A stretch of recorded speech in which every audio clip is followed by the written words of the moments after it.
মেষ, বৃষ এবং মিথুন রাশির এই মাস কিরকম কাটতে চলেছে? সেপ্টেম্বর মাস আমাদের প্রতি বাঙালিদের জন্য একটি নতুন উদ্দীপনা এবং একটি আনন্দের মুহূর্ত নিয়ে আসছে। এবারে যদি মেষ রাশির জাতকদের জন্য বলি, মেষ রাশির জাতকদের জন্য নতুন সূচনার সময় এই মাস। কর্মক্ষেত্রে নতুন সুযোগ আসবে, তবে যদি সিদ্ধান্ত নিতে তোমরা দেরি করো তাহলে সেই কাজ হাতছাড়া হয়ে যেতে পারে।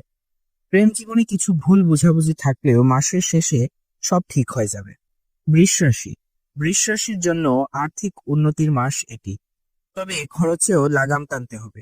পরিবারে কারো স্বাস্থ্য নিয়ে দুশ্চিন্তা হতে পারে, তাই যত্ন নিন। শিক্ষার্থীদের জন্য বিশেষ শুভ সময়। মিথুন রাশি, মিথুন রাশির জন্য এ মাস হলো সম্পর্ক ও যোগাযোগের মাস। নতুন পরিচয় থেকে লাভ হতে পারে।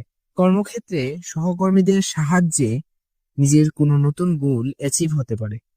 এই মাসে তোমাদের ভ্রমণের সুযোগও আছে, যা তোমাদের জীবনে অনেক আনন্দদায়ক হয়ে উঠবে। নেক্সট ভিডিওতে আমরা কর্কট, সিংহ এবং কন্যা রাশির বিষয়ে জানবো। চ্যানেলটিকে ফলো করতে এবং ইউটিউবে দেখে থাকলে সাবস্ক্রাইব করতে একদমই ভুলবে না।